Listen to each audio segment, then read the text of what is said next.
तो पिछली video lecture में हमने हैज़ टू हैव टू के बारे में बहुत ही बेसिक कॉन्सेप्ट को सीखा। आज के वीडियो लेक्चर में हम शुड हैव के बारे में बहुत ही बेसिक कॉन्सेप्ट को सीखेंगे। ये वीडियो लेक्चर 7 है और इंग्लिश को ऐसे ही मजबूत बनाते रहेंगे।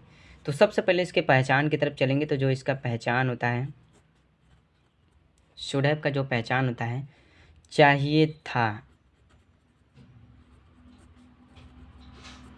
चाहिए था के सेंस में शुड हैव का यूज करते हैं। तो सबसे पहले इसके सिंपल सेंटेंस की तरफ चलेंगे। जो सिंपल सेंटेंस होता है,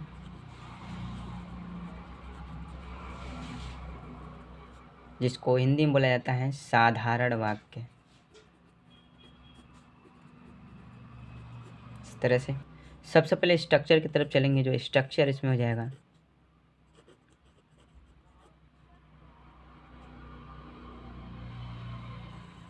जो स्ट्रक्चर यहाँ पे हो जाएगा, सबसे पहले सब्जेक्ट, फिर प्लस शुड, इसके बाद हैव, शुड हैव, फिर प्लस वर्ब की थर्ड फॉर्म, फिर प्लस ऑब्जेक्ट।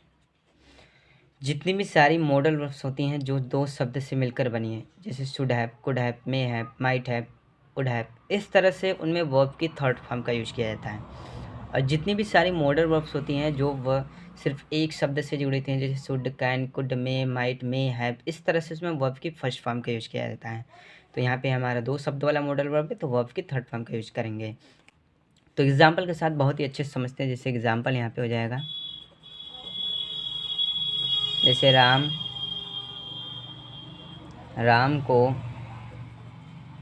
आना चाहिए था, इस तरह से सेंटेंस आएगा। तो सबसे पहले यहाँ पे हम इसको बनाएंगे। ये हो जाएगा राम, फिर इसके बाद शुड हैव, फिर इसके बाद हो जाएगा ये कम। इस तरह से राम शुड हैव कम। यहाँ पे हमने कम इसलिए लिखा क्योंकि कम, केम, कम, थर्ड फॉर्म भी कम का कम ही होगा, इस तरह से।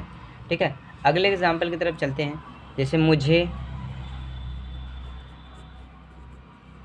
पढ़ना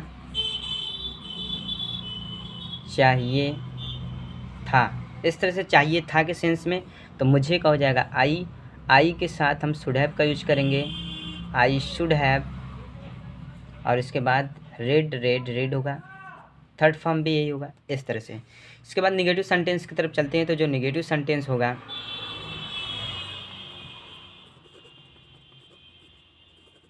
सेंटेंस को बारीकी से समझना बहुत ही ज़्यादा आवश्यक है। नेगेटिव सेंटेंस का मतलब होता है नकारात्मक वाक्य, इस तरह से। तो सबसे पहले इसके स्ट्रक्चर की तरफ चलेंगे। तो जो इसका स्ट्रक्चर हो जाएगा,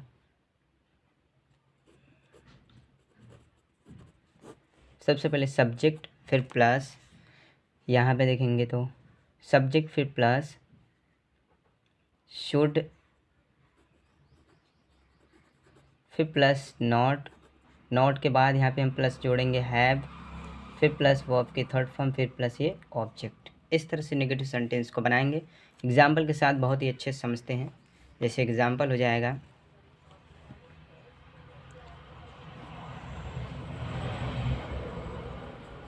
श्याम को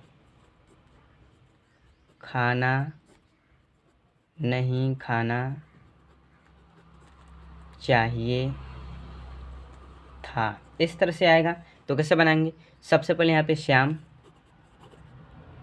जैसे YAM, श्याम हो जाएगा। फिर उसके बाद शुड, उसके बाद नॉट, श्याम शुड नॉट। अब यहाँ पे हो जाएगा हैव,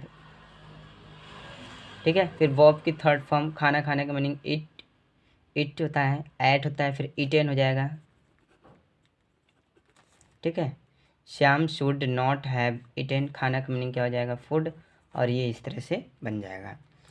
तो सेकंड एग्जाम्पल की तरफ चलते हैं। जो सेकंड एग्जाम्पल यहाँ पे हो जाएगा, जैसे मुझे नहीं जाना चाहिए था, इस तरह से। तो इसको बनाएंगे तो मुझे का क्या हो जाएगा? यहाँ पे आई के साथ should have, I should not have, फिर जाने का मीनिंग होता है गो, वेंट, फिर क्या हो जाएगा? गॉन। वर्ब की थर्ड फॉर्म का यूज करेंगे और इस तरह इसको बनाएंगे। तो इंट्रोगेटिव सेंटेंस की तरफ चलते हैं और उसको बहुत ही बेसिक से बनाते हैं। इंट्रोगेटिव सेंटेंस, तो दो तरह से इंट्रोगेटिव सेंटेंस बनते हैं। जब वाक्य क्या से आरंभ होता है तब के लिए, जब वाक्य के बीच में क्या क्यों कैसे आता है इस तरह से। तो स्ट्रक्चर नंबर फर्स्ट को हम लिखते हैं, जो स्ट्रक्चर यहाँ पे हो जाएगा। पहले सबसे पहले हमें यूज करना है यहाँ पे शुड, फिर प्लस यहाँ पे सब्जेक्ट, फिर प्लस नॉट है तो नॉट है जोड़ देंगे, फिर प्लस यहाँ पे हैव, फिर प्लस वर्ब की थर्ड फॉर्म, फिर प्लस ये ऑब्जेक्ट और ये क्वेश्चन मार्क। इस तरह से एग्जाम्पल के साथ इसको समझते हैं। जैसे क्या तुम्हें खेलना चाहिए था, इस तरह से क्वेश्चन मार्क लग जाएगा।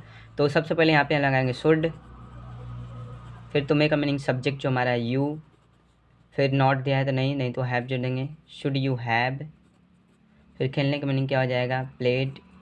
इस तरह से कोई ऑब्जेक्ट नहीं है, फिर क्वेश्चन मार्क। अब सेकंड इंट्रोगेटिव सेंटेंस के चलते हैं। जो सेकंड इंट्रोगेटिव सेंटेंस का जो यहाँ पे एग्जांपल हो जाएगा, सबसे पहले यहाँ पे WH वर्ड, फिर इसके बाद यहाँ पे हो जाएगा शुड, फिर प्लस शुड लगाएंगे, फिर प्लस सब्जेक्ट, फिर प्लस नॉट है तो नॉट, फिर प्लस हैव, फिर प्लस वर्ब की थर्ड फॉर्म, फिर प्लस ऑब्जेक्ट और ये क्वेश्चन मार्क। इस तरह से एग्जाम्पल के साथ समझते हैं। जैसे एग्जाम्पल यहाँ पे हो जाएगा, जैसे वे उन्हें राजा तालाब, ठीक है, उन्हें राजा तालाब क्यों जाना चाहिए था, उन्हें राजा तालाब क्यों जाना चाहिए था। तो सबसे पहले क्यों का मीनिंग लिखेंगे, तो क्यों का मीनिंग लिखेंगे तो यहाँ पे ये हो जाएगा वाई। अब इसके बाद यहाँ पे हम यूज करेंगे शुड, वाई शुड, फिर इसके बाद उन्हें का मीनिंग क्या हो जाएगा, दे, वाई शुड दे। अब नहीं है तो इसमें हम हैव लगाएंगे, वाई शुड दे हैव। अब जाने का मीनिंग क्या हो जाएगा, गॉन। कहाँ जाना है, राजा तालाब, तो राजा तालाब लास्ट में लिख देंगे, राजा तालाब। और इस तरह से क्लियर हो जाएगा क्वेश्चन मार्क, और इस तरह से क्लियर हो जाएगा।